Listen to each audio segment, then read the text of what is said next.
All right, so for this video, we want to talk about empirical and molecular formulas.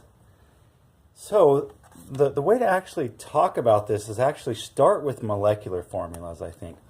So I want to tell you the formula of glucose sugar. So it's C6H12O6. So this molecule is where our body gets most of its energy, burning this molecule in our cells. This is called glucose. So this is one of the sugars. Table sugar is sucrose. Its formula is a little different. There's a lot of fructose in fruits, and there's a lot of glucose in different natural products, different foods.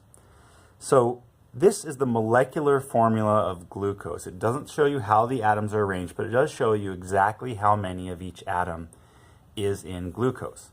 So in glucose, that molecule of glucose, there are 6 carbon atoms, 12 hydrogen atoms, and 6 oxygen atoms. So that is its molecular formula. Those are the atoms in the molecule.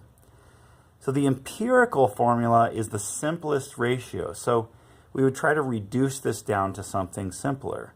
So for example, there's the same number of carbons and oxygens and twice as many hydrogens. So if you divided 6, which is the least common multiple, into all of those, you would get the empirical formula, which is C1H2O1. And since chemists are lazy, we tend to not write ones in a formula if it's ones. We would just write CH2O. 1 carbon, 2 hydrogens to 1 oxygen. That's the empirical formula, which is the simplest whole number ratio of atoms of elements in a compound. Whereas the molecular formula is the actual formula of the compound, which is always some multiple of the empirical formula. So it doesn't have to be different. Most compounds probably are the exact same. So for example, the molecule carbon dioxide,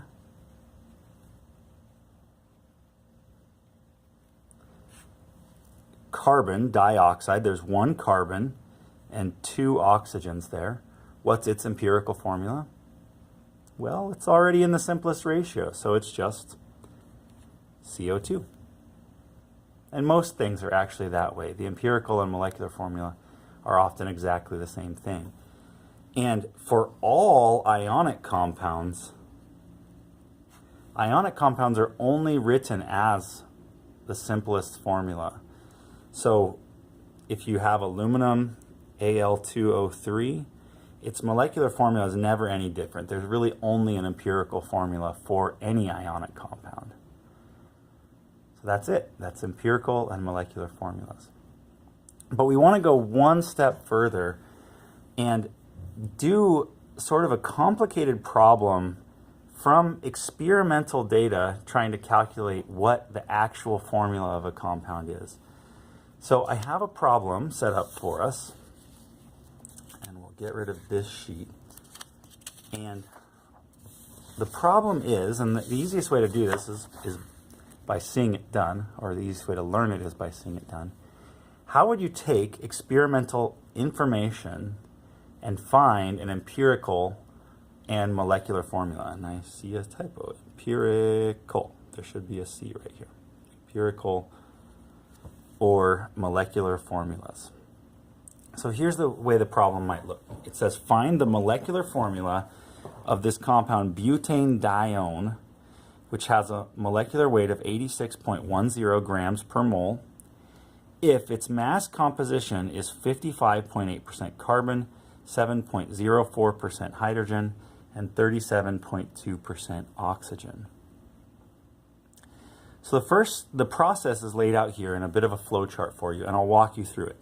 The first thing to do is start with masses or mass ratio. And we have mass ratio, so we're just going to convert that quickly into masses of each element. And the way we do that is just by recognizing these are in percent form. So if we assume 100 grams of the total compound, then 100 grams, 100% of the total compound would contain 55.8 grams of carbon, 7.04 grams of hydrogen, and 37.2 grams of oxygen. That's how percents work. That's what we've already figured out in the previous video.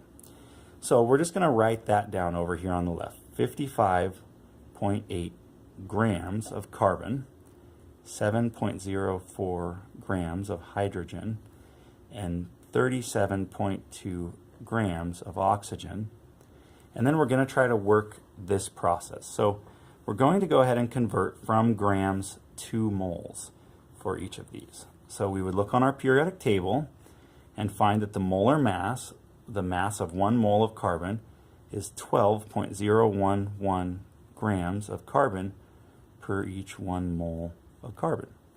And that'll convert from grams into moles, which is our goal in that first step here. Convert from masses, from grams, into moles for each element.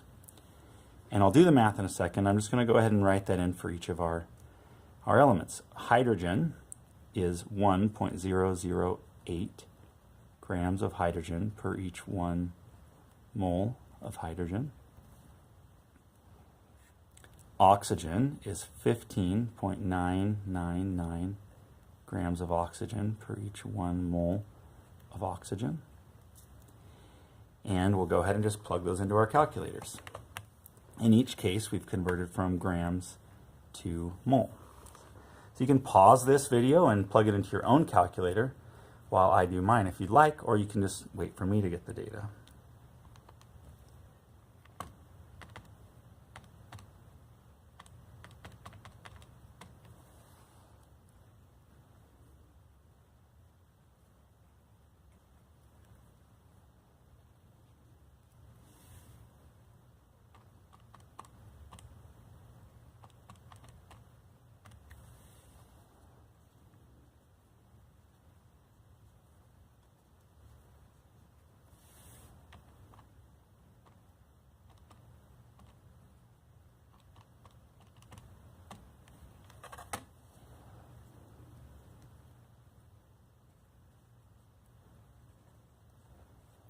All right, so I've recorded the data there for moles of carbon, moles of hydrogen, moles of oxygen, and I've just recorded some extra digits. Doesn't really matter at this point because we're going to go through a process where this has to reduce to a whole number ratio in this next step.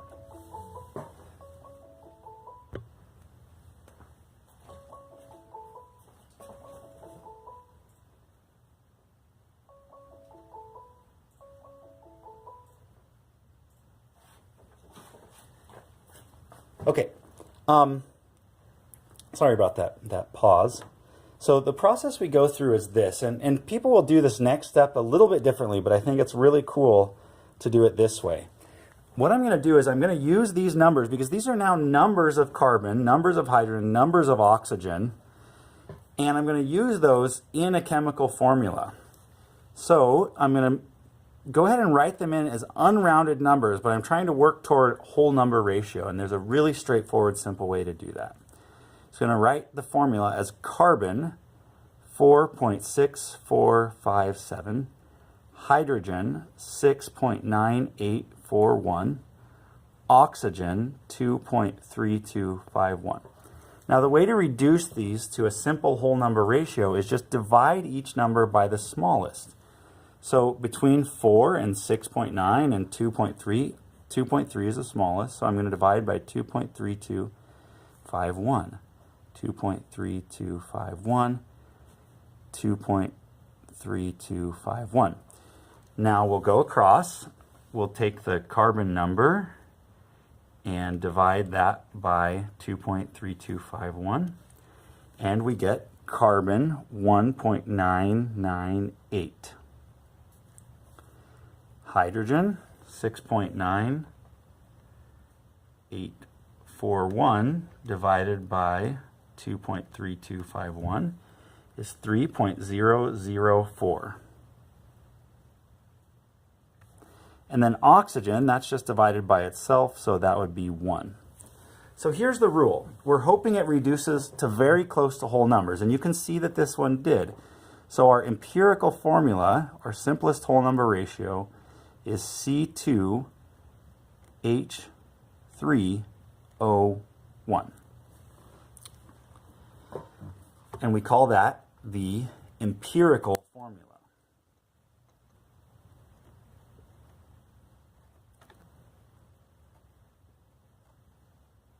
Because we've deduced the simplest whole number ratio is the empirical formula. So the question always is, how do you know if this is close enough to 2 to call it 2? Or how do you know if this is close enough to 3 to call it 3? The way you know is this, it's derived from real principles, but it's going to seem sort of arbitrary, is we just say if it's less than 0.1 away, or plus or minus 0.1 away from a whole number, plus or minus 0.1 from a whole number, we can round it. So if this is 3.02, that's fine. But if it's 3.2, we can't call it 3. If it's 3.3, we can't call it 3. If it's 2.7, we can't call it 3. It has to be within 0.1 of a whole number to call it 3. And if it's not already, right when you do this first step, then you just have to multiply everything by 2 or everything by 3 or everything by 4 until you get to a simplest set of whole numbers. So when we work on the practice problems in class, go ahead and ask me if you get stuck on that, and I'll show you how to multiply up. All right, so we're not done yet. This is the empirical formula, and we want to go on to find the molecular formula, the actual whole number ratio. And the reason we can do this in this case is because we were given a molecular weight or molecular mass of this compound. So we can look at this empirical formula and calculate its molecular mass. So the way to do that is to just come back over here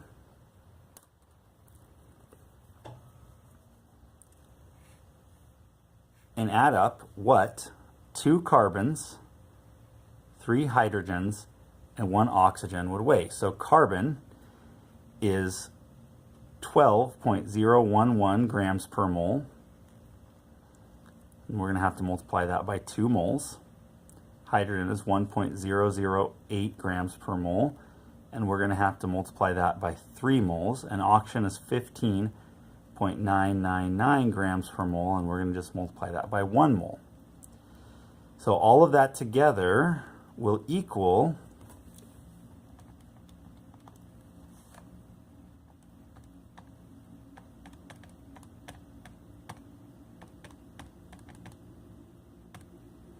43.045 grams per mole. So that's great. So it's 43.045 grams per mole for the empirical formula for C2H3O1. But it said that our real molecule is 86.10 grams per mole. I'm sorry, I realized I moved off the bottom there. So let me review that. 2 carbons, 12.011 grams per mole times 2 moles. 3 hydrogens, 1.008 grams per mole times 3 moles, plus 1 oxygen, which is 15.999 grams per mole times 1 mole, gives us 43.045 grams per total mole of the compound, or per the empirical formula. But our compound itself is 86.10 grams per mole. So to figure out the empirical formula, or figure out the molecular formula, I have to multiply this up to get that molecular weight. So here's what I mean. I had just determined that C2H3O1 has a mass of 43.045 grams per mole. If you multiply that empirical formula by 2 to get a molecular formula with 4 carbons, 6 hydrogens, and 2 oxygens, you would get a mass of double this, 86.090 grams per mole. And if you multiplied it by 3 to get a molecular formula with C6H9, so 3 times 2 is 6, 3 times 3 is 9 hydrogens, 3 times 1 is 3 oxygens, you would get a molecular formula that weighs 129.135 grams per mole.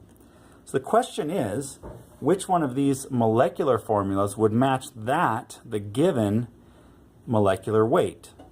And it's not exact, but it's clearly this one, the 86.09. There's a slight rounding error in the way we added our masses, so not to worry, no problem at all. Periodic tables round a little differently sometimes, so it's pretty clear that the molecular formula we're talking about is the one that has the mass of 86.09 grams per mole. So there you go.